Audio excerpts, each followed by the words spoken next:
الحمد لله الحمد لله الذي لم يزل عالما قديرا حيا قيوما سميعا بصيرا والصلاة والسلام على رسوله أرسله إلى الناس كافة بشيرا ونذيرا وداعيا إلى الله بإذنه وسراجا منيرا وعلى آله وأصحابه وأهل بيته كثيرا كثيرا أما بعد فأعوذ بالله من الشيطان الرجيم بسم الله الرحمن الرحيم ومن يشاقق الرسول من بعد ما تبين له الهدى ويتبع غير سبيل المؤمنين نوليه ما تولى ونسليه جهنم وساءت مصيرا وقال عليه الصلاة والسلام من تشبه بقوم فهو منهم وقال المرء مع من أحب أو كما قال عليه الصلاة والسلام صدق الله العظيم وصدق رسوله النبي الكريم ونحن على ذلك من الشاهدين والشاكرين والمطمئنين والحمد لله رب العالمين إن الله وملائكته يصلون على النبي يا أيها الذين آمنوا صلوا عليه وسلموا تسليما اللهم صل على محمد وعلى آل محمد كما صليت على إبراهيم وعلى آل إبراهيم إنك حميد مجيد اللهم بارك على محمد وعلى آل محمد كما باركت على إبراهيم وعلى آل إبراهيم إنك حميد مجيد۔ بزرگوں اور دوستوں، اللہ تعالیٰ ہمارے سانے کو اور اس بیٹھنے کو قبول فرمائے۔ اللہ تعالیٰ ہم سب کی کامل اصلاح فرمائے اور اصلاح کا مدار وہ صحبت شیخ پر ہے، چونکہ ہم سب اصلاح کے لیے جمع ہوتے رہتے ہیں۔ ہمارا یہ ہفتہ وار آنا اصلاح کے لیے ہے کہ ہماری اصلاح ہو جائے۔ کس چیز کی اصلاح ہو جائے، کیسی اصلاح ہو جائے، کون سی چیز اصلاح طلب ہے؟ خلاصہ اور لب لباب یہ ہے کہ ہم متبع سنت بن جائیں۔ اس چیز کی اصلاح کے لیے آتے ہیں کہ یہ چیز ہمارے اندر پیدا ہو جائے کہ ہم ہر کام میں، چاہے اس کا تعلق دنیا کے ساتھ ہے، چاہے اس کا تعلق دین کے ساتھ ہے، چاہے اس کا تعلق عقائد کے ساتھ ہے، چاہے اس کا تعلق عبادات کے ساتھ ہے، چاہے اخلاقیات کے ساتھ ہے، چاہے معاشرت کے ساتھ ہے، چاہے معاملات کے ساتھ ہے، چاہے لین دین ہے، چاہے روزگار ہے، تجارت ہے، ملازمت ہے، دنیا کا کوئی بھی شعبہ ہے اور دین کے جتنے بھی امور ہیں، ان سب کو سر انجام دینے میں ہم سنت کو مد نظر رکھیں کہ یہ کام، یہ فعل اس موقع پر پیغمبر صلی اللہ علیہ وسلم اور ان کے متبعین صحابہ کرام اور ایسے درجہ بدرجہ سب نے کیا عمل کیا، کیسے عمل کیا، کیسے برتاؤ کیا، یہ چیز ہمارے اندر پیدا ہو جائے۔ رذائل خسائل ہیں، لیکن ظاہر جب متبع سنت بن گیا تو رذائل خود بخود ختم ہو گئے نا، اور خسائل ہاتھ آ گئے۔ اتباع سنت ہے نا، اسی اتباع سنت میں یہ ساری چیزیں آ جاتی ہیں۔ پیغمبر صلی اللہ علیہ وسلم نے جھوٹ سے منع فرمایا، غیبت سے منع فرمایا، دل آزاری سے منع فرمایا، بدگمانی سے منع فرمایا، کبر سے روکا ہے، حسد سے روکا ہے۔ اب ظاہر ہے جو روکے گا تو متبع سنت ہو گیا نا۔ صبر کے حصول کا حکم فرمایا، شکر گزاری کا حکم فرمایا، میل جول حقوق کی ادائیگی کا حکم فرمایا۔ اب ان چیزوں کا انسان اہتمام کرے گا تو متبع سنت ہو گیا نا۔ اہتمام نہیں کرے گا تو گویا یہ اتباع سنت اس کو حاصل نہیں ہے۔ تو اصلاح اسی چیز کا نام ہے۔ مختلف انداز میں مختلف طریقوں سے اس کو بیان کیا جاتا ہے، لیکن آخر میں لب لباب تو یہی ہے نا کہ بھائی اصلاح کس کو کہتے ہیں، کیا چیز ہے، کس چیز کا نام ہے؟ تو ظاہر اتباع سنت کا نام اصلاح ہے، کیوں نمونہ پیغمبر صلی اللہ علیہ وسلم کی ذات مبارک ہے کہ اس میں تمہارے لیے اسوہ حسنہ ہے۔ تو ظاہر ہر چیز پیغمبر صلی اللہ علیہ وسلم نے بتلا دی، دکھلا دی، کر کے دکھائی، خاموش ہو کر دکھا دی اور بول کر ظاہر فرما دی۔ ان ساری چیزوں کو مد نظر رکھنا ہے، بس اس کو اصلاح کہتے ہیں۔ صرف یہ کہ اصلاح از خود ہوتی نہیں ہے، اس کے لیے شیخ کی ضرورت ہے، صحبت کی ضرورت ہے۔ صحبت حاصل ہوگی، مان کر چلے گا تو اصلاح ہو جائے گی۔ تو اس وجہ سے صحبت کو ظاہراً اس کو فوقیت دی جاتی ہے۔ کیوں صحبت ہوگی تو پھر آپ کو اتباع سنت حاصل ہوگی، باتیں انسان سنتا ہے، دیکھتا ہے، اس کے مطابق عمل کرتا ہے نا۔ اور صحبت سے جو چیز انسان حاصل کرتا ہے غیر صحبت سے وہ چیز حاصل نہیں ہو سکتی۔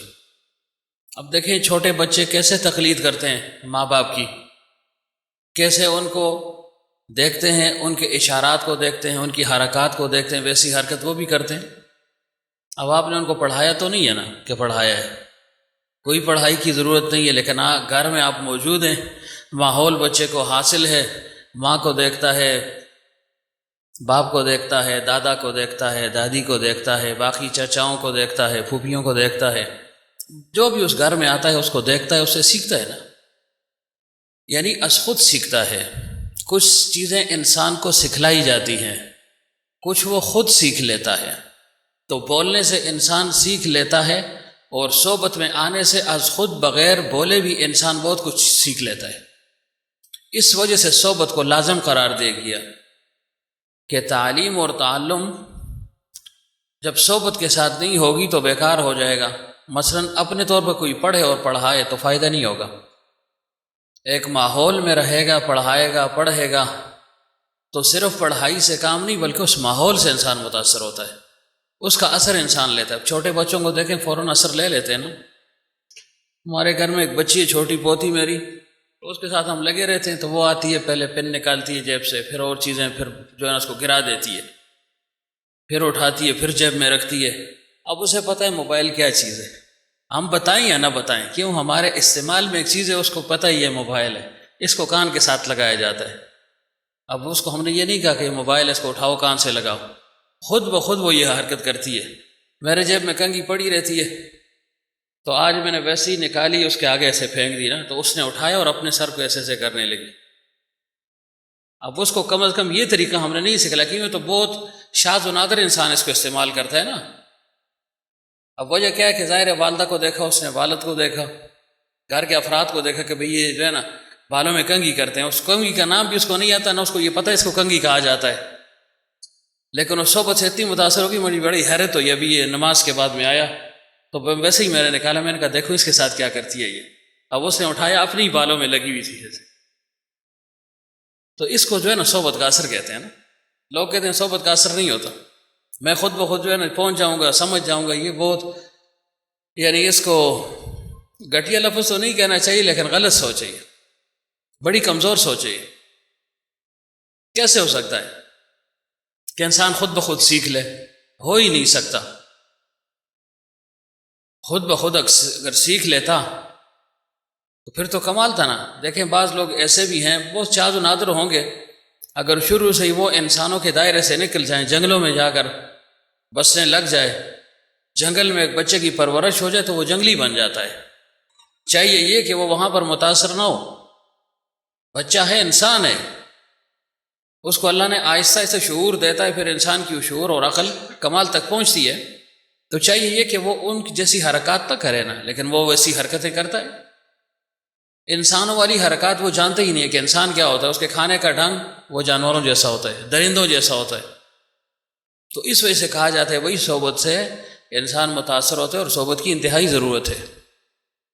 تو جب تک ہم صحیح معنوں میں صحبت اختیار نہیں کریں گے تو کام چلے گا نہیں، اور صحبت میں تسلسل لازم ہے، یہ اہم نقطہ ہے۔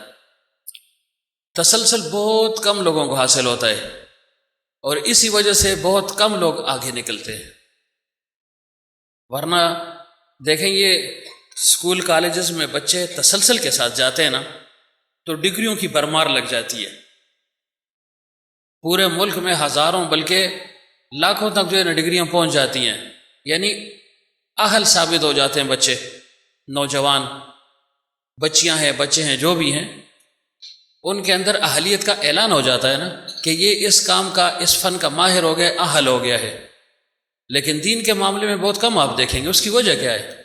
اس کی وجہ یہ کہ اس میں ہمیں تسلسل حاصل نہیں ہے نا. جیسے ہم اسکول کالج کے لیے جو ہے نا تسلسل کے ساتھ جاتے ہیں، ایسے آنا یہاں ہو تو آپ کا کیا خیال ہے؟ اصلاح نہیں ہوگی؟ اس سے زیادہ تیزی سے ہوگی اور صحیح معنوں میں ہوگی. لیکن اس میں وہ چیز ہمیں حاصل نہیں ہے. اس وجہ سے بار بار کہا جاتا ہے کہ آنا ہو اور تسلسل ہو، تسلسل کے ساتھ آنا ہو. کوئی بہانہ، کوئی گلہ، کوئی شکوہ، کوئی رکاوٹ، کوئی سستی آڑے نہ آئے، تب جا کر اصلاح ہوتی ہے. تو بہرحال اصلاح کس چیز کا نام ہے؟ اتباع سنت کا. ہر چیز میں اتباع سنت، ہر چیز میں، صرف عبادت میں نہیں، صرف ذکر اذکار میں نہیں، تلاوت میں نہیں، عقائد میں نہیں، معاشرت میں بھی ہے، معاملات میں بھی ہے. لین دین، دوسروں کے ساتھ جو ہم معاملات کرتے ہیں، چاہے وہ پیسے کی صورت میں ہے، چاہے وہ کسی بھی صورت میں ہے، اس میں بھی اتباع سنت کو مد نظر رکھا جاتا ہے. تو ہر چیز میں متبع سنت ہونا ہوگا. اتباع سنت کو دل سے ماننا ہوگا اور دل میں اس کی حقیقت کو اور اہمیت کو بٹھانا ہوگا، اور پھر اپنے اعضاء و جوارح سے اس کا اظہار کرنا ہوگا کہ ہاں میں واقعی متبع سنت ہوں. اگر میں ظاہراً شریعت کا تابعدار نہیں ہوں، شریعت پر عمل نہیں کر رہا ہوں، متبع شریعت نہیں ہوں، میرے جسم سے شریعت کی مخالفت جو ہے نا نظر آ رہی ہو، اور میں لاکھ جو ہے نا کسی کو باور کراتا رہوں کہ میں متبع سنت ہوں، تو کیسے وہ یقین کرے گا؟ ظاہر ہے میرے ظاہر کو دیکھے گا تو یقین کرے گا کہ ہاں سچا ہے یا جھوٹا ہے. تو اس وجہ سے اتباع سنت کی کوشش کرنی ہے. مقصود یہ ہے، صرف بیان بازی مقصود نہیں ہے. اتباع سنت ہر عمل میں، ہر قول میں، ہر میدان میں، جو بھی میدان ہو اس میں اتباع سنت کو مد نظر رکھنا ہے. اور مخالفت کرے گا تو 2-3 حلقے اس پر گزر چکے ہیں کہ کتنی سخت وعید آئی ہے کہ جو مخالفت کرتا ہے. اور دیکھیں غالباً سورہ نساء کی آیت ہے نا، وَمَن يُشَاقِقِ الرَّسُولَ مِن بَعْدِ مَا تَبَيَّنَ لَهُ الْهُدَىٰ وَيَتَّبِعْ غَيْرَ سَبِيلِ الْمُؤْمِنِينَ، کہ جو پیغمبر کی مخالفت کرتا ہے. کب؟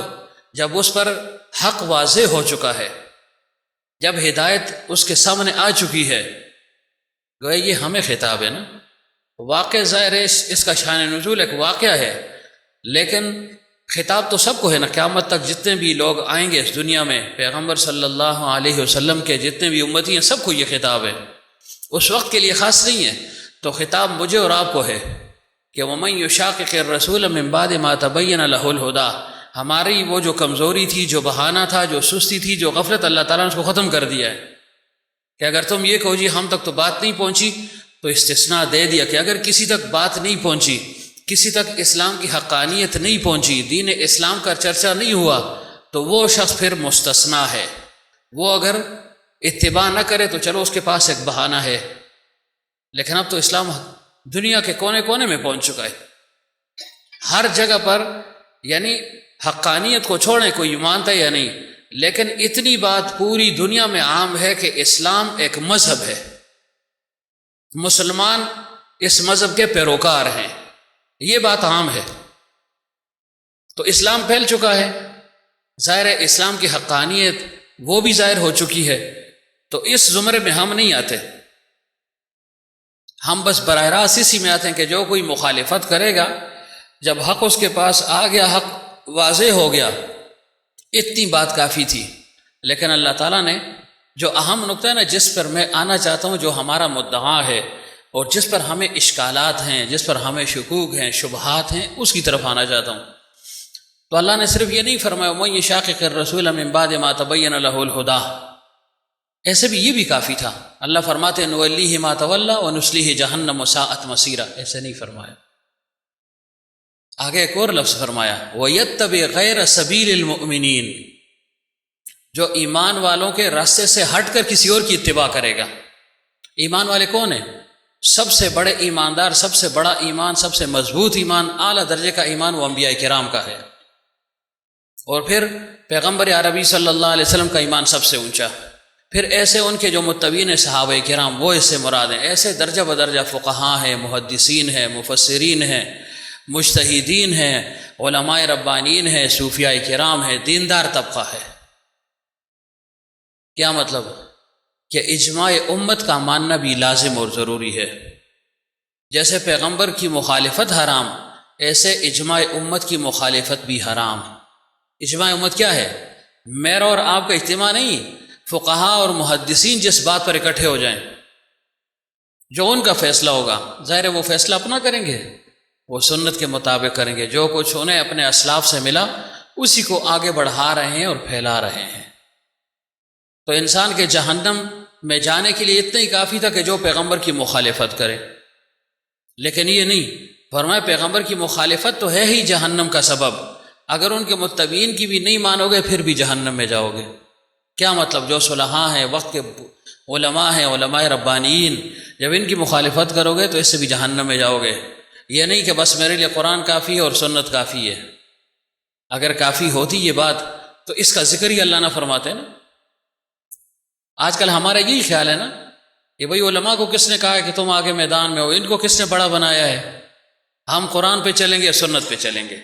یہ آج کل کا کھوکھلا نعرہ ہے، آپ سب لوگوں کا، جو نوجوان ہیں نا خصوصیت کے ساتھ، ان سب کا یہ نعرہ ہے کہ ہم بس ہے قرآن اور ایک سنت، یہ کافی ہے۔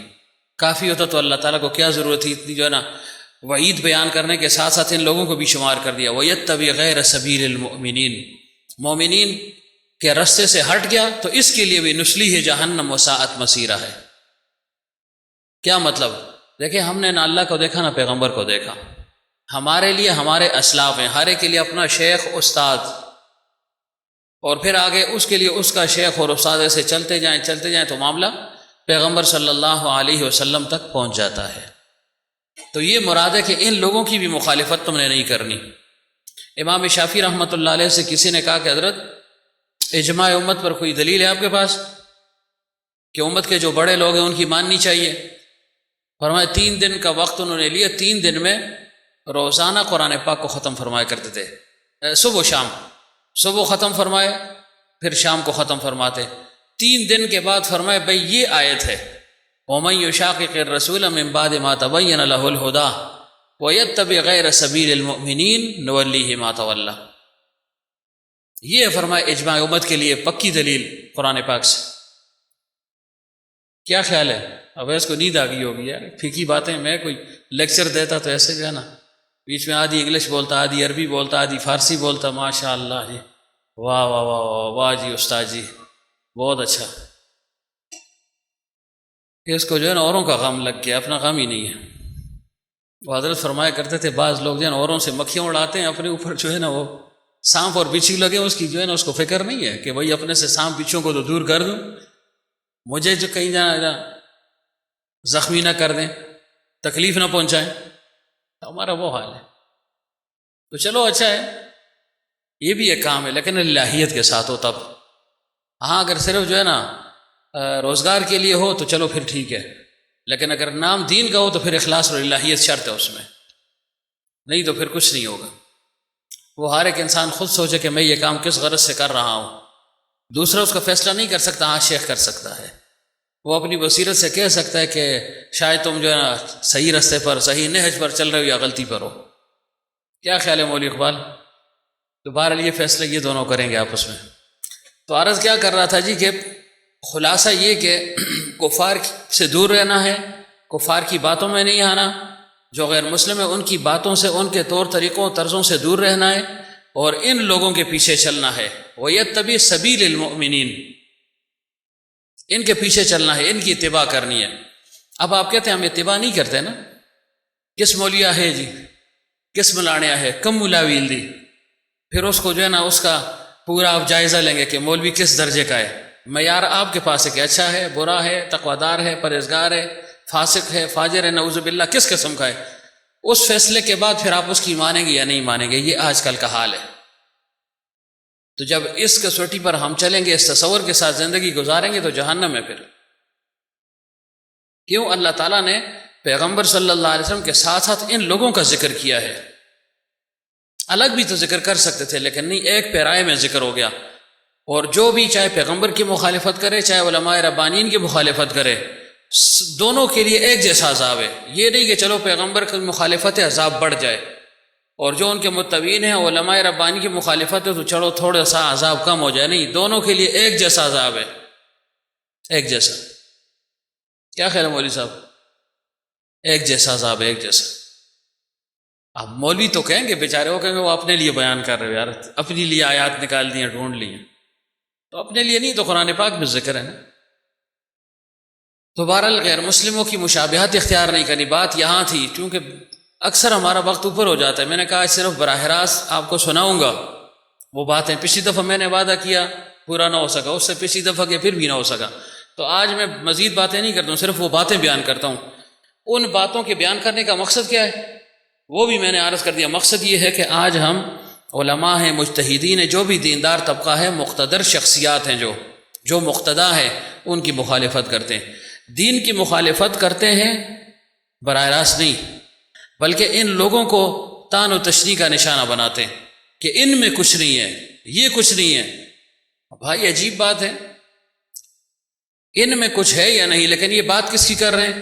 اصل تو یہ ہے نا، عام طور پہ آپ کہتے ہیں نا بھائی دیکھو یہ آدمی جو ہے نا بدعمل ہے لیکن باتیں اس کی بڑی اچھی ہیں، عام طور سے ہم یہ بھی کہتے ہیں نا۔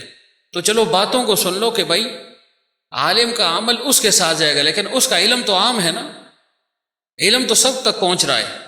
اگر وہ عمل نہیں کرے گا اس کی سزا اس کو ملے گی، لیکن ہمیں جو بتلا دیا گیا تو ظاہر ہے اس پر عمل کرنا یہ ہمارا کام ہے۔ ہم یہ نہیں کہہ سکتے کہ وہ بدعمل ہے تو میں بھی بدعملی کروں گا، وہ عمل نہیں کر رہا تو میں بھی نہیں کروں گا، نہیں۔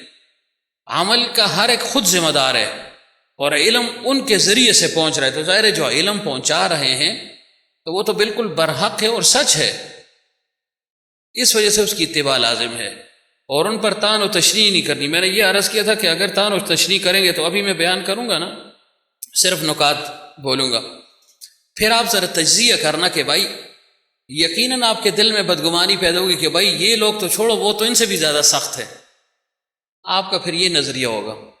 تو جب یہ نظریہ ہوگا ان کے متعلق جو آپ کی سوچ ہے آج کل، تو ظاہر ہے یہی سوچ پھر آپ کی پیچھے جو اسلاف ہیں، صحابہ ہیں، ان تک پہنچے گی، تو اس کا نتیجہ کیا ہوگا؟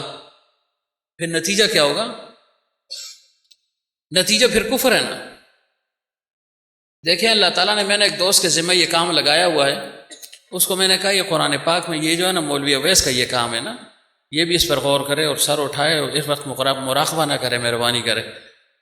تو میں یہ عرض کر رہا ہوں مولوی اویس کہ وہ آیات جمع کریں جس میں اللہ خصوصاً پیغمبر صلی اللہ علیہ وسلم اور ان کے متبعین کی مخالفت کی گئی ہے براہ راست، اور اس پر جو وعیدیں ذکر ہوئی ہیں ان آیات کو جمع کرنا چاہیے۔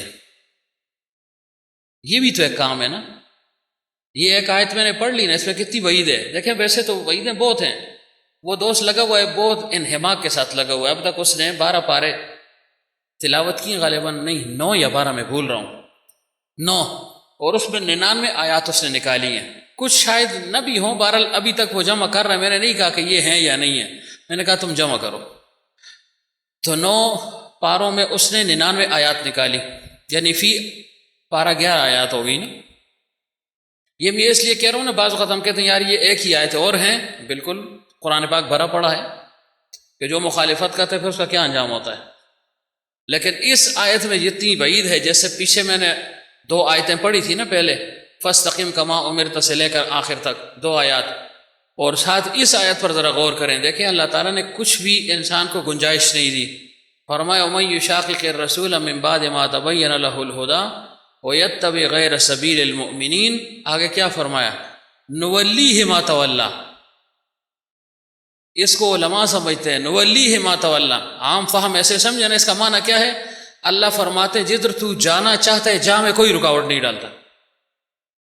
اللہ فرما سکتے تھے مت کرو، ایسے نہ کرو، ایسے کرو، ایسے کرو، نہیں، فرمائے جو کوئی ان کی مخالفت کرے گا نُوَلِّيهِ مَا تَوَلَّىٰ، یعنی جس طرف جا رہا ہے اللہ فرماتے کوئی رکاوٹ نہیں ڈالیں گے، جو مرضی کرو۔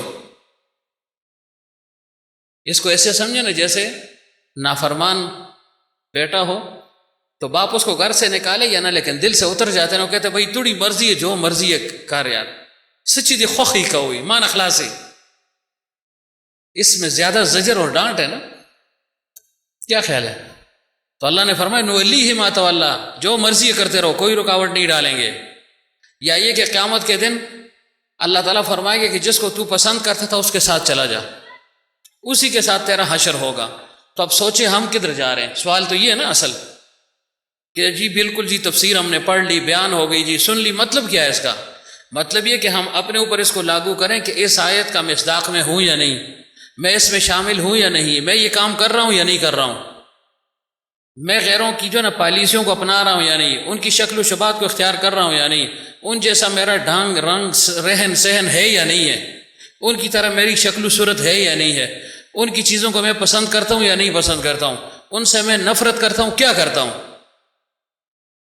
یہ ہے من تشبہ بقوم فہو منہم کا گویا یہ خلاصہ ہے نولیہ ما تولی، کہ جس قوم کے ساتھ مشابہت اختیار کریں گے اس قوم میں اٹھایا جائے گا.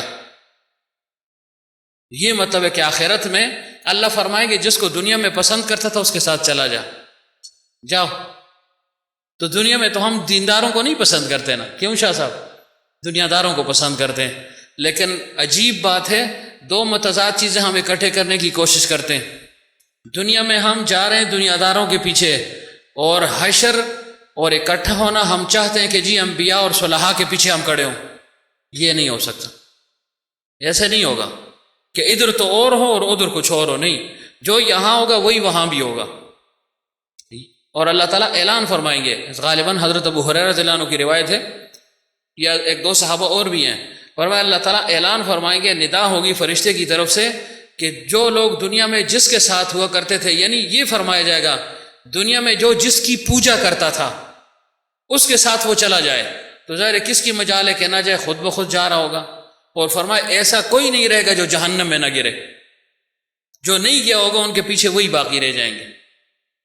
تو ہم کس کے پیچھے جا رہے ہیں؟ آپ کہیں گے میں تو مسلمان ہوں، اسلام تو ہم کر رہے ہیں بالکل. تو کیسا اسلام ہے؟ میرے چہرے سے اسلام نظر آئے تو تھا پتہ لگے نا. باتوں میں تو سب سے بڑے مسلمان ہیں، بڑے بڑے اسکالر ہیں، اسلام کی ایسی باتیں کرتے ہیں آپ کی عقل دنگ رہ جائے گی. ایسے ایسے نکات بیان کریں گے آپ حیران ہو جائیں گے، مولوی اویس کا کیا علم ہوگا. پھر یہ کہ بھائی یہ تو مجھ سے بھی آگے نکل گیا ہے، لیکن ان کے ظاہر کو اگر آپ دیکھیں بالکل شریعت کی مخالفت میں جا رہے ہیں. شریعت اور اتباع سنت کا اطلاق ہی نہیں ہوتا ایسے لوگوں پر، تو اس سے کام نہیں ہوگا. اس وجہ سے کہتا ہوں بھائی ان لوگوں کی مشابہت اختیار مت کرو. اور میں نے پہلے یہ عرض کیا تاکہ آپ کے ذہن میں یہ بات جو ہے نا گھومتی رہے. اسلام کی نشانی اور علامت کیا ہے مولوی اویس؟ دو چیزیں، داڑھی اور لباس، یہ دو چیزیں. تو داڑھی کا تعلق ظاہر کے ساتھ ہے، لباس کا تعلق بھی ظاہر جسم کے ساتھ ہے. تو سوچے کہ ہماری شکل و صورت کیسی ہے، خود بخود واضح ہو جائے کہ مسلمان ہو یا نہیں. کیا مطلب؟ ناقص مومن مسلمان، کامل مسلمان، یا مسلمان کی واقعتاً جو علامت ہے وہ ہمیں نہیں پائی جاتی. اور دوسرا لباس شریعت کے مطابق ہے یا اغیار کے مطابق ہے؟ ان کی مشابہت اختیار ہو رہی ہے یا اسلام کی مشابہت اختیار ہو رہی ہے؟ لباس کیسا ہے؟ یہ دو اہم چیزیں ہیں. آپ کہیں گے کچھ نہیں ہوتا، بہت کچھ ہوتا ہے. 9 مفاسد حضرت نے اس میں ذکر کیا. وقت کم ہے، میں براہ راست میرے خیال پڑھ ہی لیتا ہوں، کیوں یہ باتیں ختم ہونے والی نہیں ہیں، لیکن کم از کم آپ سن تو لیں گے نا. وہاں وقت زیادہ ہوتا ہے، وہاں ہم اپنی مرضی سے آگے نکل جاتے ہیں، یہاں 10-12 منٹ ہی نکلتے ہیں، مزید نہیں ہوتے. تو یہ میں نے اس لیے سامنے رکھا نا، تو مجھے یاد نہیں ہوتا نا، اسے رٹا تو نہیں لگانا نا مولوی اویس کی طرح کہ سارا دن رٹتا رہوں پھر جو ہے نا اس کو سامنے آ کر بولتا رہوں کہ تاکہ غلطی نہ ہو جائے. یہ بھی استاذ ہے، ابھی اس نے ویڈیو نہیں شروع کی، آڈیو بولتا ہے کہ چلو کتاب کھول کے بولتا ہوگا، اور بڑے جو ہے نا دڑالے سے بولتا ہے. اتنی اس کی آواز نہیں ہے جتنی آپ کو سنائی دے گی. آپ سنیں نا اس کی، میں نے 1-2 چیزیں سنی ہیں اس کی، ایک سنی ہے، لیکن وہ جب میں سنی نا تو پھر اس کو بھی سنائی میں نے. اس کو پتہ ہے کیا سنایا مجھے؟ یہ جو ہے نا پڑھا رہا ہے اسلامیات، اور اس میں جو ہے نا انگریزی کے الفاظ زیادہ تھے، تو میں نے کہا سیدھی طرح انگریزی میں ہی تقریر کر لو، سب کو پتہ چل جائے گا بہت بڑا انگریز ہے. تو ہم کہتے ہیں اپنی ثقافت کو مت چھوڑو، اور یہ جو ہے نا ثقافت کا سب سے بڑا لمبردار انگلش میں جو ہے نا آدھی سے زیادہ باتیں انگریزی میں، اور اسی وقت ایک لفظ کو انگریزی میں بولتا ہے جو ہے نا 10 سیکنڈ کے بعد اسی لفظ کو جو ہے نا اردو میں بول لیتا ہے. تو یہ میں نے اس لیے کہا نا تاکہ ان کی بھی اصلاح ہو نا. اصلاح کا تو ہر ایک محتاج ہے نا بھائی. کوشش کرو انگریزی کے الفاظ بولنا کوئی حرام نہیں ہے، لیکن اپنا ایک مزاج بنائے نا. آپ تقریر کر رہے ہیں، عام عوامی تقریر ہے، اس میں بہت سے دوست ایسے ہوں گے جو ان بیچاروں کو عربی نہیں آتی، مثلا بہت سے ایسے بھی ہوں گے ان کو اردو بھی اچھی طریقے سے نہیں آتی ہوگی، انگریزی تو دور کی بات ہے. اور میں ادھر جو ہے نا مغلق الفاظ یاد کر لوں یا مجھے آتے ہوں جو بھی ہے، میں بولتا رہوں تو سب ایسے میری طرف دیکھیں گے پتہ نہیں کیا کہہ رہے ہیں، اس لفظ کا کیا معنی ہے، پھر لوگوں سے پوچھتا پھرے گا. اس وجہ سے کہتا ہوں اس چیز کو بھی جو ہے نا اس خمار کو بھی اتاریں اپنے سے، اس خول سے باہر نکلنے کی کوشش کریں. تو بہرحال دیکھیں ہم کہتے ہیں نا تشبہ بالکفار میں کچھ نہیں ہے. اگر نہ ہوتا تو ہمارے اکابر نے اتنا اہتمام اس کا کیا ہے. میں نے پہلے بھی آپ سے عرض کیا تھا کہ سیرت المصطفیٰ جلد سوم صفحہ کون سا جی 351 سے لے کر 388 تک غالباً، یہ جو ہے نا ان صفحات کا مطالعہ کریں. ایسا مطالعہ کریں کہ آپ کے ذہن میں، آپ کے قلب میں، آپ کے دماغ میں رچ بس جائے یہ بات. اور پھر آگے جو واعظین ہیں، جو مقررین ہیں، وہ اس پر کچھ گفتگو بھی کریں جمعے کے دن میں ہو. اس کے علاوہ جو ان کے دوست احباب ان کے پاس آتے ہیں، معتقد آتے ہیں. تو بہرحال آپ کہتے ہیں نا تشبہ بالاغیار کے مفاسد کچھ نہیں ہیں. اب حضرت نے چیدہ 9 مفاسد ذکر کیے ہیں. 9 میں سے پہلی کیا چیز ہے جی؟ پہلا نتیجہ تو یہ ہوگا، پہلا کیا ہے؟ تشبہ بالاغیار کے مفاسد اور نتائج. شاہ صاحب پہلا جو ہے نا مفسدہ کیا ہے، پہلا نتیجہ کیا نکلے گا؟ پہلا نتیجہ تو یہ ہوگا کہ کفر اور اسلام میں ظاہراً کوئی امتیاز نہ رہے گا. جب آپ کفار کی مشابہت اختیار کریں گے تو اسلام کو اور کفر کو آپ نے خلط ملط کر دیا، امتیاز نہیں رہے گا. اور جب امتیاز نہیں رہے گا تو ظاہر ہے اس سے تشبہ بالنصارہ یا جو بھی آپ کہہ دیں، نصرانیت کا، ہنود کا، یہودیوں کا، سکھوں کا، غیر مذہبوں کا راستہ کھل جاتا ہے. راستہ کھل گیا نا. کیا ہو گیا جی؟ کیا داڑھی میں اسلام ہے؟ یہ تو آج کل کا عام نعرہ ہے نا. کیا لباس میں جو ہے نا اسلام ہے؟ بالکل ہے. نہ ہوتا تو فرمایا کیوں؟ اگر نہ ہوتا تو کیوں فرمایا؟ اور فرمایا کس نے؟ پیغمبر عربی محمد رسول اللہ صلی اللہ علیہ وسلم نے. تو اتنا بڑا بننے کی کوشش بھی نہ کی جائے، پیغمبر سے آگے نکلنے کی کوشش نہ کریں. تو یہ پہلا نتیجہ ہو گیا. ظاہر نتیجہ تو ہے نا، اب شاید آگے آ بھی جائے. دوسرا کیا ہے جی؟ غیروں کی مشابہت کا اختیار کرنا غیرت کے منافی ہے. غیرت کے منافی، غیرت کا جو ہے نا متضاد کیا لفظ ہے جی شاہ صاحب؟ بغیرتی ہے، غیرت کے منافی ہے. تو اب آپ نے سوچنا ہے، ہم تو کہتے ہیں میں غیرتی ہوں نا، مجھ میں غیرت ہے. تو دینی غیرت کس قسم ہے؟ اصل یہ چیز ہے، اصل غیرت تو دین پر ہے نا. دینی غیرت ہمارے اندر ہے یا نہیں، یہ ہمارا لباس، ہمارا ظاہر اس کا صحیح فیصلہ کرتا ہے. نہ مجھے جو ہے نا فیصلہ سنانے کی ضرورت ہے، نہ قاضیوں کو ضرورت ہے، نہ فتویٰ دینے کی ضرورت ہے مفتیوں کو. خود بخود ہمارا یہ جسم گواہی دے گا. یہ سب سے بڑا مفتی ہے، دل مفتی اور جسم مفتی ہے، پتہ چل جائے گا. تو فرمایا یہ غیرت کے بھی منافی ہے. کیوں؟ ہر قوم کی ایک پہچان ہے، ایک نشان ہے، ایک علامت ہے جس سے اس قوم کو پہچانا جاتا ہے. آپ یہ بتائیں مثلا یہاں جو ہے نا ہندو بھی ہو، یہودی بھی ہو، سکھ بھی ہو، مسلمان بھی ہو، دوسرے لوگ بھی ہوں، ہمیں پہچان کیسے ہوگی کہ یہ یہودی ہے، یہ نصرانی ہے، یہ مسلمان ہے، یہ سکھ ہے، یہ ہندو ہے؟ کیسے پتہ چلے گا؟ پتہ کیسے چلے گا؟ سکھ کو کیسے پہچانیں گے؟ ظاہر ہے وہ جسم کا ایک بال بھی نہیں ہٹاتے، ان کے سر پر ایک بہت بڑا پگڑ جو ہے نا، پگڑی سمجھ لیں، وہ انہوں نے باندھی ہوتی ہے. ٹھیک ہے، یہ ان کی علامت ہے نا. اس کو ہٹا دے تو کسی کو پتہ نہ چلے. شاید سب سے بڑا مسلمان وہی ہوگا. کیوں؟ داڑھی تو ان کی شاید پاؤں میں لگے. کیوں؟ بالوں کو ہٹاتے ہی نہیں ہے نا. تو یہ ان کی علامت ہے. ہندوؤں کی کیا علامت ہے؟ یہاں پر ایک نشان خاص سا لگاتے ہیں، ایک خاص نشان لگایا ہوتا ہے، ایک خاص قسم کے کپڑے انہوں نے پہنے ہوتے ہیں، خاص قسم کی جوتی انہوں نے پہنی ہوتی ہے، جو اس بات کی علامت ہے کہ یہ پنڈت ہے، ان کا بڑا آدمی ہے، ان کا ہندو ہے. یہ نصرانیوں کا خاص مزاج کیا ہے، علامت کیا ہے؟ زنار، اور دوسرا وہ کیا کہتے ہیں اس کو، صلیب. یہ ان کا خاص امتیازی نشان ہے، اس سے پہچانا جاتا ہے. ایسے یہودیوں کو بھی لے لیں، اور خاص طور سے پیغمبر صلی اللہ علیہ وسلم نے فرمایا یہود اور نصارہ کی مخالفت کرو۔ کس چیز میں مخالفت کرو؟ ہر لحاظ سے مخالفت کرو، ظاہر کے لحاظ سے بھی مخالفت کرو۔ فرمایا وہ بڑی بڑی مونچھیں رکھتے ہیں، داڑھیوں کو منڈواتے ہیں، فرمایا تم مونچھوں کو کترواؤ اور داڑھیوں کو لمبا کرو، یہ ان کی مخالفت ہوگی۔ تو یہ پہچان ہے نا، تو مسلمان کی پہچان ہے نا، داڑھی اور لباس اس کی پہچان ہے۔ اب ایک شخص نے اپنی پہچان ہی ختم کر دی تو پھر تو یہ قومی اور انسان کی اپنی غیرت کے منافی بات ہے کہ وہ دوسروں کی جو ہے نا پیروی کرتا رہے، دوسروں کی پیروی کر رہا ہے، پھر اس پہ اندر جو ہے نا کچھ بھی نہیں ہے، غیرت نام کی کوئی چیز نہیں ہے۔ تیسری بات یہ کہ جب آپ دوسروں کی مشابہت اختیار کریں گے، دوسروں کا تمدن، دوسروں کی ثقافت، دوسروں کا لباس، دوسرے کا جو بھی طرز معاشرت ہے اس کو اختیار کریں گے، تو اس میں آپ نے خود بخود ان کی برتری کو ثابت کر دیا کہ یہ سب کچھ یہ ہے، ہم کچھ نہیں ہے۔ آپ نے یہ اعلان کر دیا کہ یہ واقعی بڑے لوگ ہیں، جی بڑے لوگ ہیں۔ اسی وجہ سے تو ان جیسا لباس پہن رہے ہیں نا، ان جیسی شکل و شبات اختیار کر رہے ہیں، ان جیسا جو ہے نا ہمارا بولنے کا انداز ہے، ڈھنگ ہے، کہ وہ لوگ ہمیں بڑے لگتے ہیں، سپیریئر لگتے ہیں۔ ہاں جی ماشاء اللہ جی بہت بڑے لوگ ہیں، واہ جی واہ۔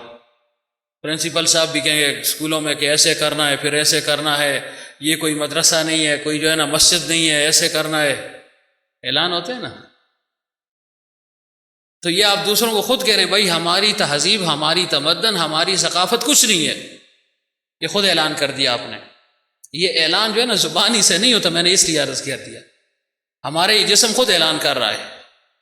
3 باتیں ہو گئی جی۔ چوتھی، اس میں اپنی کمتری کا احساس دلانا ہے کہ ہم کچھ نہیں ہیں بھائی، ہم تو کمتر لوگ ہیں، آپ تو بڑے لوگ ہیں۔ میں صرف خلاصہ بیان کر رہا ہوں۔ کیا مطلب؟ اب ظاہر ہے اسلام میں تو یہ چیز نہیں ہے نا، اسلام تو جو ہے نا اعلیٰ مذہب ہے، ہمگیر مذہب ہے، عالمگیر مذہب ہے، سب کے لیے ہے، اور ہم نے کہا نہیں جی اسلام کچھ نہیں ہے، نعوذ باللہ۔ تو اپنی کمتری کا اعلان ہم نے خود کر دیا۔ پھر مزید کیا جی؟ اس تشبہ کا نقصان کیا ہوگا؟ آہستہ آہستہ کافروں کے متعلق دل میں جو ہے نا نرم گوشہ پیدا ہوگا، نرم جذبات پیدا ہوں گے کہ چلو خیر ہے جی کچھ نہیں ہوتا، اس سے کچھ نہیں ہوتا جی، الحمدللہ اسی پکے مسلمان ہیں۔ پکے ہیں تو پھر جو ہے نا اس کا تذکرہ جو ہو رہا ہے تو داعیہ پیدا ہو جائے گا، میلان ان کی طرف پیدا ہو جائے گا، ان کے ساتھ ایک تعلق اور محبت اور عقیدت پیدا ہو جائے گی۔ یہ سب سے بڑا نقصان ہے۔ پھر ان کے لباس کو آپ اچھا جانیں گے، جیسے آج کل معاشرے کا مزاج بن گیا ہے۔ 5ویں بات کیا ہے جی؟ 5واں نقصان کیا ہے کہ اسلام کے بعد جب ان باتوں کے بعد پھر ہوگا کیا کہ جب آپ تشبہ بالکفار اختیار کریں گے، آپ کے جو ہے نا ذہن میں، آپ کے دل میں اسلامی لباس کی نفرت پیدا ہو جائے گی۔ اور یہ واقعہ میں نے وہاں عرض کیا تھا، یہاں عرض نہیں کیا۔ ہمارا دوست پنڈی والا ہے، ادھر کبھی کبھی آتا رہتا ہے۔ شادی کے موقع پر، بہت پرانی بات ہے، ان کے عزیزوں کے ہاں شادی تھی، شاہ صاحب شادی تھی تو اس نے کیا کیا کہ چونکہ خانقاہ کے ساتھ ایک ربط تھا، پہلے سے ہی دینداری اس بچے کے اندر ہے، پہلے سے، یہ نہیں کہ خانقاہ ہے تو دیندار بن گیا، پہلے سے تھا اور یہاں بھی وہ آ رہا ہے۔ تو اس نے کیا کیا کہ اپنے لیے بہترین کرتا اس نے لیا، کرتا، اچھا کرتا اس نے لیا، غالباً اس وقت اس نے 7-8 ہزار کا لیا تھا۔ جب وہ گھر لے کر آئے تو والدین نے جب دیکھا انہوں نے کہا نہیں 3 پیس سوٹ لینا ہوگا۔ اس باتوں کو شاید جو ہے نا یہ حکیم سمجھتا ہے، اب تو چھوڑ دیا اس نے یہ کام، 3 پیس سوٹ لینا ہوگا۔ کیا مطلب کہ جو ہے نا خپی لگی ہوگی، اوپر جو ہے نا وہ ٹائی ہوگی، چھکلی کرنی ہے۔ پرانے زمانے میں یہ اس کا نام ہوا کرتا تھا نا، اب ذرا زمانہ ماڈرن ہو گیا، نام کچھ بدل بھی گیا ہے نا۔ تو 3 پیس سوٹ انہوں نے 20,000 کا لے کر دیا تھا، آج سے 4 سال پہلے کی بات ہوگی، اندازہ مجھے ایسے 20,000 کا۔ بولے آقا سمجھے مسلمان سے ہو، وہ بھی زبردست بچہ تھا، حالانکہ چھوٹا سا، اتنا نہیں ہے وہ۔ اس نے کہا میں نے پہننا نہیں ہے، وہ شادی بھی ہو گئی، اس نے غالباً وہی کپڑے پہنے، اور وہ جو سوٹ والدین نے لایا تھا ادھر ہی پڑا ہوا ہے۔ اس نے کہہ بھی دیا اس کو واپس کر دیں، اگر واپس نہیں کرتے آدھی قیمت پر واپس ہو جائے گا۔ انہوں نے کہا نہیں، تمہارے بعد تمہارا یہ دوسرا بھائی بڑا ہو رہا ہے، یہ ڈالے گا، یہ پہنے گا اس کو۔ اب ان کو وہ کرتا وہ ناپسند تھا، کیوں؟ ظاہر ہے کہ کفار کی جو ہے نا مشابہت تھی کہ بھائی لوگ جو ہے نا پینٹ جو ہے نا اور شرٹ اور ٹائی پہن کر آئیں گے تو تم نے بھی وہ پہننی ہے.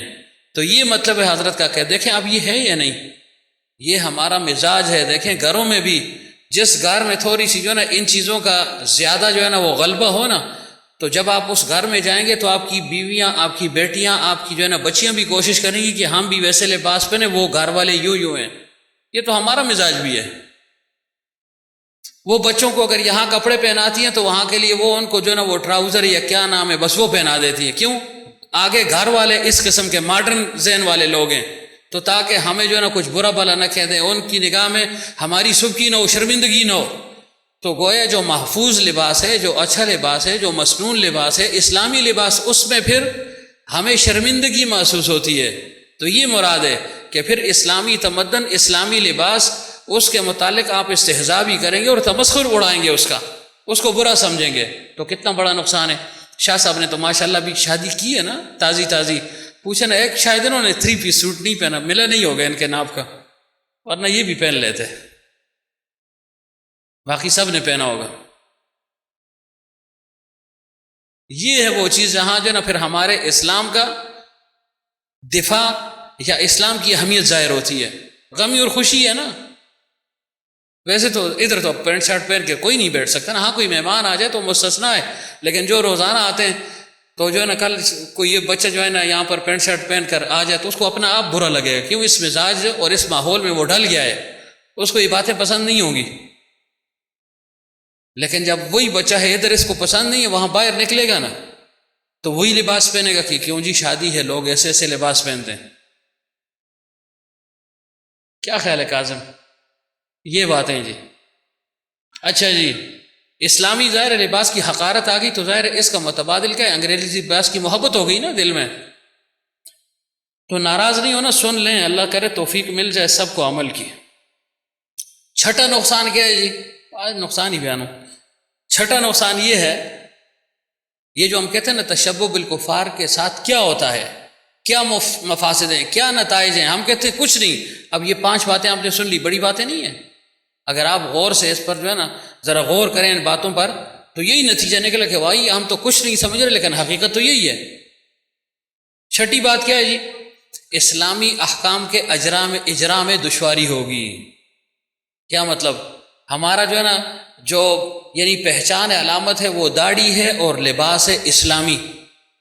اب ہم نے لباس غیر مسلموں کا اختیار کیا اور ہمارے جسم، ہمارے چہرے پر داڑھی سنت کے مطابق نہیں ہے، یا ہے نہیں، یا بالکل نہ ہونے کے برابر ہے. تو فرمایا اسلامی جو احکامات ہیں اجرا میں دشواری پیش آئی. کیسے دشواری آئے گی؟ ظاہر ہے نصارہ عمومی طور پر وہ نہیں رکھتے داڑیاں، مونچھیں بڑی بڑی، داڑیاں جو ہے نا ان کی نہیں ہوتی. تو اب جو ہے نا ایسی جگہ ہے کہ جہاں پر یہ فیصلہ کرنا مشکل ہو کہ یہ مسلمانوں کی جگہ ہے یا کفار کی ہے، اور وہاں 2 لاشیں مثلاً پڑی ہوں یا ایک ہی لاش پڑی ہو، تو کیسے پتہ چلے گا کہ بھائی اس کو مسلمان قرار دیں، اس کی جنازہ پڑھیں، اس کو مسلمانوں کے قبرستان میں دفن کریں یا غیر مسلموں کے قبرستان میں دفن کریں؟ کیسے پتہ چلے گا؟ اور آپ کہتے ہیں کچھ نہیں ہوتا کہ جی اسی میں اسلام ہے. اس ہی میں اسلام ہے. شاید اس سے علماء موافقت نہ کریں، میں کہتا ہوں اسی میں اسلام ہے. تفرد بھی تو ہو سکتا ہے نا. آج کل میں کہتا ہوں اسی میں اسلام ہے. کیوں؟ ہم اس کی مخالفت کر رہے ہیں بھرپور. تو ظاہر ہے جس چیز کی مخالفت کریں گے پھر اس کو بیان بھی کرنا ہوتا ہے نا. غلطی میں ہم مبتلا ہیں تو اس غلطی کو دور کرنا ہے نا. اسلامی احکامات کی دشواری کیسے؟ دیکھو لکھا ہوا ہے، مسلمان اس کی کافرانہ صورت دیکھ کر گمان کریں گے کہ کہیں یہ یہودی یا نصرانی تو نہیں ہے. مسلمان اور اس پر اس کی ظاہری شکل سنت کے مطابق نہ ہونے کی بنا پر یہود اور نصارہ کا سب معاملہ کیا جا رہا ہے. اس کا جنازہ نہیں پڑھا گیا، اس کو غیروں کے قبرستان میں دفن کر دیا گیا. تو پھر تو غلطی کس کی ہے؟ آیا ان لوگوں کی ہے؟ نہیں، اس شخص کی اپنی ہے. تو اس سے جو ہے نا احتراز کریں، داڑیاں رکھیں، جو ہے نا آپ جو ہے نا پیارے لگیں گے، خوبصورت بھی لگیں گے. اس میں وقار ہے، زینت ہے. وقار اور زینت کی چیز کو پھینکا نہیں کرتا لوگ. آدمی پھینکتا نہیں اس کو جو ہے نا سجاتا ہے.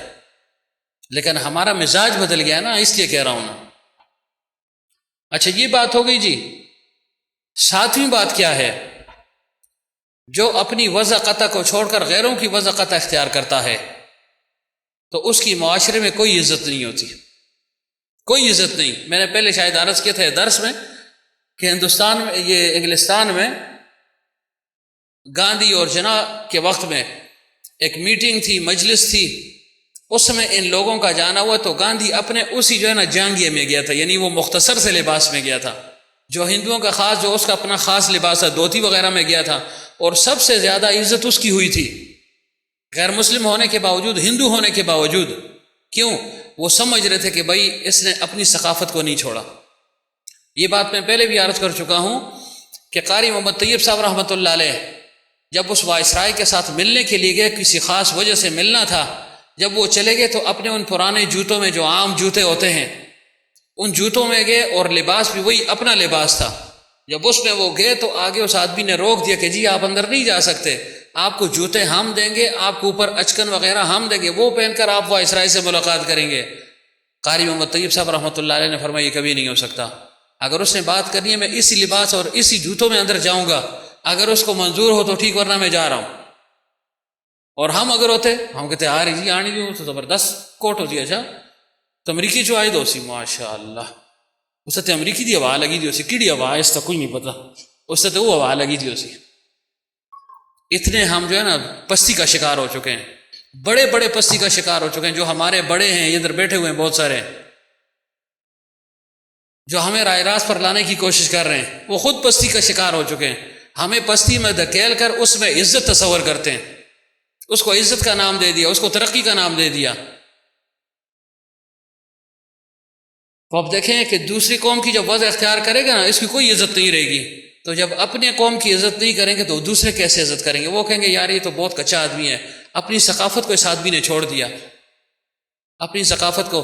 یہ تو ضمناً بات آ گئی نا، اب جو ہے نا کھیلوں سے ہمیں جو ہے نا کتنی محبت ہے، کوئی کرکٹ کا شوقین ہے، کوئی فٹ بال کا، کوئی کیا، دیکھیں اس سے قطع نظر اور نہیں، اب جو کچھ ہو رہا ہے اس کا کتنا اثر پڑا ہے۔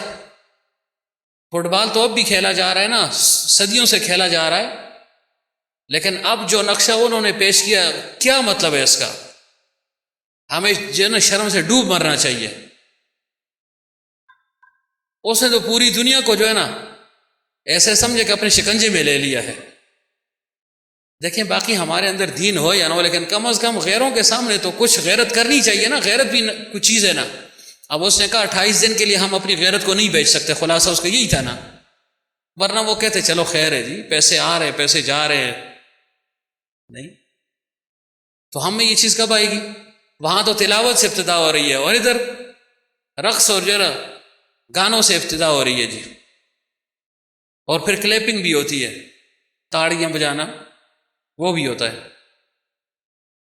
اب یہ جو ہے نا ایک مسخرہ پن ہے نا، یہ بچہ پن ہے کہ جو ہے نا تاڑیاں بجاؤ، حالانکہ اگر آپ سوچیں تو یہ کس وقت جو ہے نا بجائی جاتی ہیں؟ یہ جو ہے نا کسی کے ساتھ تمسخر اڑانا ہو، کسی کی تضحیق مقصود ہو، کسی کو شرمندہ کرنا مقصود ہو تو تاڑیاں بجائی جاتی ہیں۔ اب اچھے موقع پر بجائی جاتی ہے، بالکل الٹا ہو گیا کام۔ ذرا تحقیق کر لیں اس کی۔ چلو نام کے بڑے تو ہیں نا، ٹھیک ہے۔ اچھا جی، نمبر 8 بات جی، دوسری قوم کا لباس اختیار کرنا اپنی قوم سے بے تعلقی کی دلیل ہے کہ مجھے اپنی قوم نہیں چاہیے، مجھے اپنی قوم، اپنا مذہب، اپنی اقدار، اپنی روایات، اپنی معاشرت، اپنی روایات، یہ مجھے نہیں چاہیے۔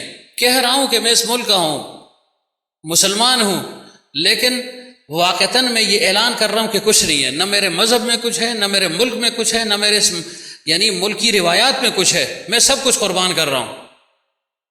یہ 8واں نقصان ہو گیا۔ اور 9واں نقصان کیا ہے جی؟ 9واں نقصان تو یہی ہے نا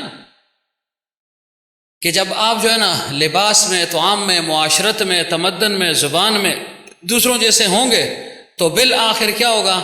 آپ یہی کہیں گے کہ بھائی اب میں کافر ہی بن جاؤں تو اچھا ہے۔ یہ سب سے بڑا نقصان ہو گیا۔ کتنے لوگ جو ہے نا پھر گئے اسلام سے، یا انہوں نے دعویٰ کر لیا کہ بھائی اسلام میں جو ہے نا یہ قیود ہیں اور یہ تکلیفیں ہیں اور یہ جو ہے نا پابندیاں ہیں اور یہ پابندی تو ہر جگہ پر ہے۔ پچھلی دفعہ میں نے عرض کیا تھا نا، پابندی تو ہر مذہب میں ہے، کسی پابندی میں آزادی نہیں ہے، کسی یعنی مذہب میں یعنی آزادی نہیں ہے، پابندی ہے۔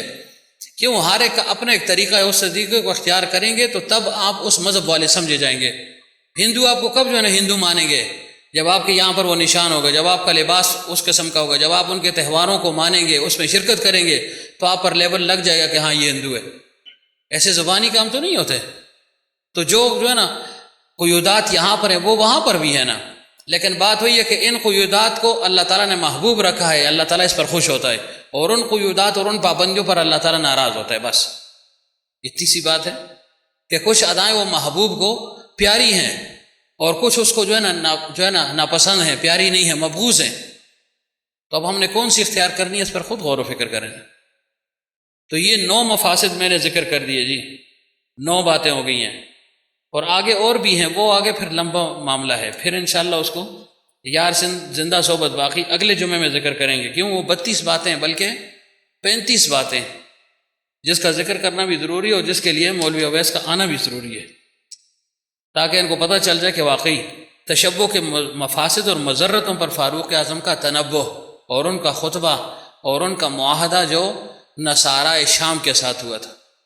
خود بھی ذرا پڑھ لینا، ضروری تو نہیں کہ یہاں آپ جو ہے نا ہر ایک بات کو سن لیں گے یا ہر بات ہم سنا دیں گے، کچھ رہ بھی جاتی ہیں، خود بھی ذرا مطالعہ کر لیں۔ اتنی کتابیں آپ پڑھتے ہیں، میں نے کتنی بار کہا ہے اس کو پڑھ لو، اگر نہیں پڑھ سکتے وہ شوکت سے کہہ دیں کہ یہ والا حصہ آپ کو بھیج دیں، آپ جو ہے نا اپنے موبائلوں میں پڑھ لیں۔ کیوں؟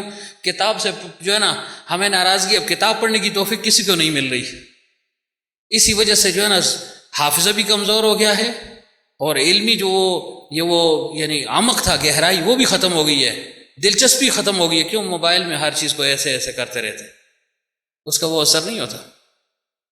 اس وجہ سے کہتے ہیں بھائی کتاب کے ساتھ تعلق جوڑیں، کتاب کو پڑھیں گے تو جو جس نے لکھا ہے نا اس کے ان الفاظ کا بھی اثر ہوتا ہے نا، اس الفاظ کا اثر ہوتا ہے کہ کس جذبات کے ساتھ ان الفاظ کو لکھا ہے، کس پیرائے میں لکھا ہے، اس کا اپنا ایک اثر ہے۔ موبائل میں ایک چیز پڑھیں وہی چیز ہے، اس کا اثر وہ نہیں ہوگا جو آپ کتاب کو سامنے ہاتھ میں لے کر پڑھیں گے۔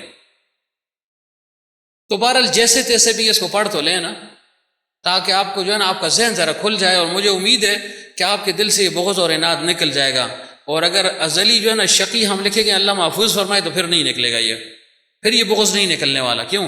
ان باتوں پر جب آپ غور کریں گے، دیکھیں نعوذ باللہ پھر تو آپ پیغمبر پر اعتراض کر رہے ہیں نا۔ دیکھیں پیغمبر صلی اللہ علیہ وسلم نے پچھلی دفعہ میں نے حدیث بیان کی تھی، فرمایا تم مشرکین کی مخالفت کرو۔ کیسے مخالفت کرو؟ وہ پگڑیاں باندھتے تھے، مشرکین پہلے سے پگڑیاں باندھتے تھے، داڑیاں بھی ان کی ہوتی تھی، فرمائے کہ ان کی مخالفت کرو۔ کیسے؟ یہ پگڑیاں تو باندھتے ہیں لیکن نیچے ٹوپی نہیں پہنتے، فرمائے تم ٹوپی پہنو اور اس کے اوپر پگڑی کو باندھو۔ کہنے والا کہہ سکتا ہے کہ چلو شکر ہے پگڑی تو باندھی ہے نا، لیکن نہیں، فرمائے اس میں بھی ان کی مخالفت کرو۔ اب کتنی جو ہے نا معمولی سی بات ہے۔ فرمایا تم جب کمانے جو ہے نا استعمال کرتے ہو، کمان جو تیر کے لیے استعمال ہوتی ہے، فرمایا حت الوسع، تم فارسی کمان کو مت استعمال کرو، عربی کمانوں کو استعمال کرو، ہاں وہ نہ ہو پھر فارسی کمانوں کو تم استعمال کر سکتے ہو۔ یہ کیوں فرمایا؟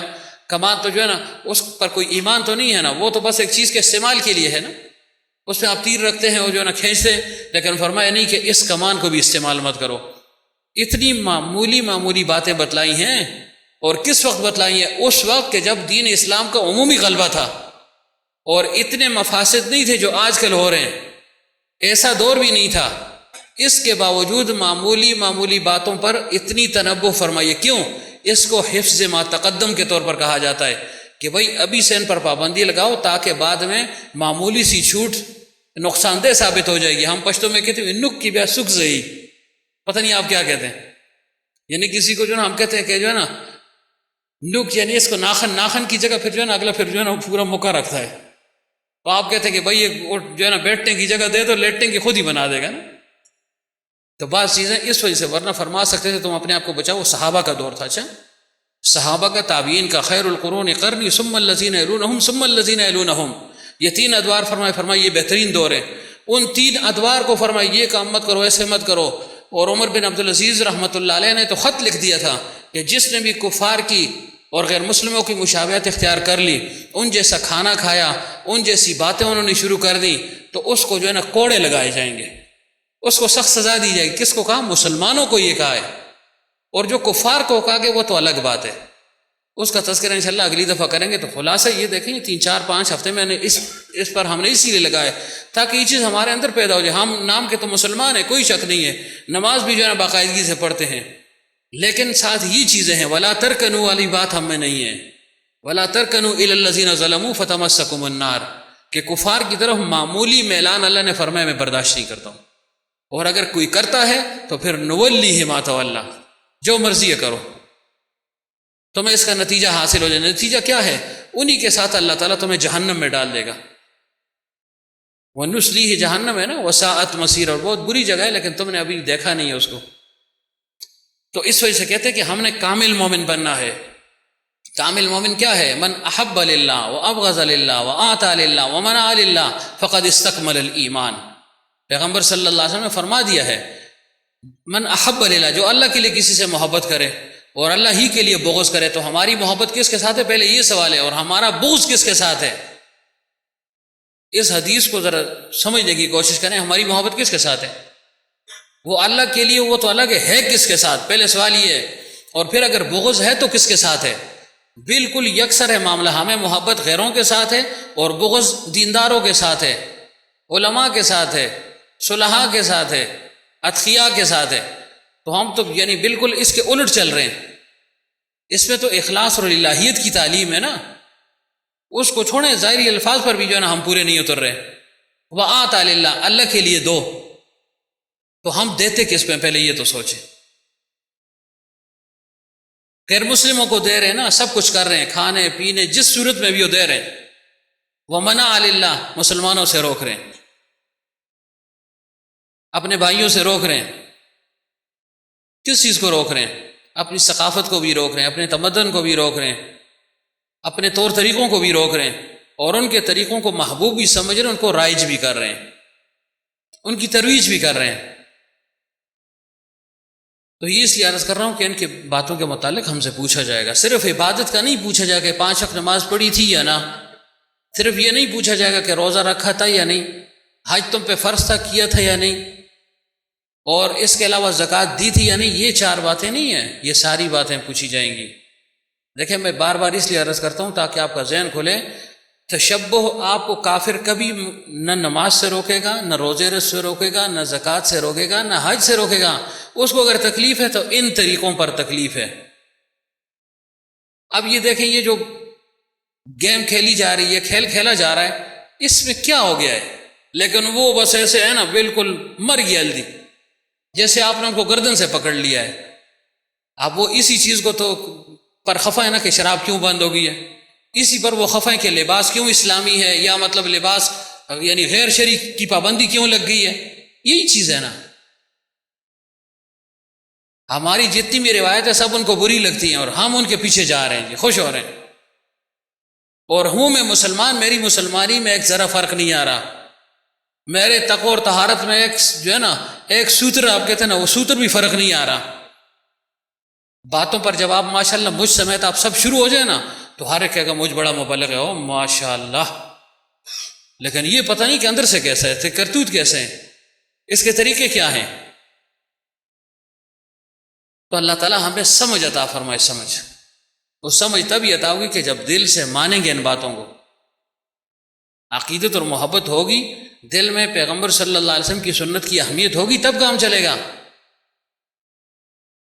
اہمیت نہیں ہوگی تو پھر جو ہے نا آپ بس آنا جانا ہی ہوگا، بس فضول۔